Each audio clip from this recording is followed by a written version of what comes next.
Chapter 4. Huck and the Judge. 3 or 4 months passed, and winter arrived. I went to school almost every day and was learning to read and write and spell. The teacher was also trying to teach me mathematics, but I knew even if I studied forever, I would never learn mathematics. At the beginning, I hated school very much, but after a while, I hated it less. Whenever I began to hate school, I simply stayed away a few days. The teacher would beat me when I returned, but the beatings didn't trouble me. I'd become accustomed to living in a proper house with the widow and sleeping in a proper bed. The widow said that I would become a good boy if I continued to study and to improve my character, and that she was no longer unhappy with me. My life seemed to be improving. Then one morning, while I was eating breakfast, I poured some salt on the table. It was an accident. I knew that it was bad luck to accidentally pour salt, and that the only way to get rid of the bad luck was to throw some salt over my left shoulder. But Miss Watson stopped my hand and shouted, "Take your hands away from that salt, Huckleberry! You've already made the table dirty. Don't make it dirtier." I knew that I couldn't stop the bad luck. It would follow me always. I quickly left the table and ran out of the house. I was worried and frightened. I knew that something bad was going to happen to me, but I didn't know where or when it would happen. I walked through the front garden and climbed over a high fence. Snow was on the ground, and I could see tracks made by a man's shoes in the snow. The tracks showed that the man had walked around the garden fence, but had not come into the house. I bent down to look closely at the tracks and discovered that the heel of one shoe had left a mark that showed that it had a cross in it, made with 2 nails.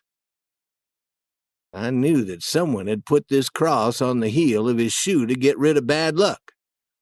I stood up quickly and was soon running down the hill. I looked over my shoulder, but I didn't see anyone following me. I ran to Judge Thatcher's house as quickly as I could.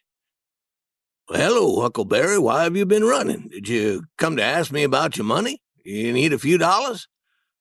"No, sir," I answered. Did the bank send you some money for me?"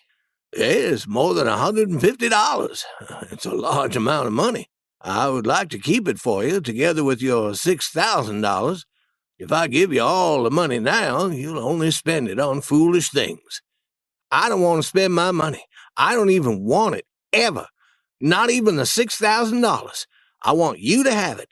I want to give all my money to you." The judge looked surprised. He couldn't understand what I was saying. "What do you mean?" he asked. "Don't ask me questions, please. Just take the money. You will, won't you?" The judge said, "I'm puzzled. Is something wrong?" "No," I said, and walked away.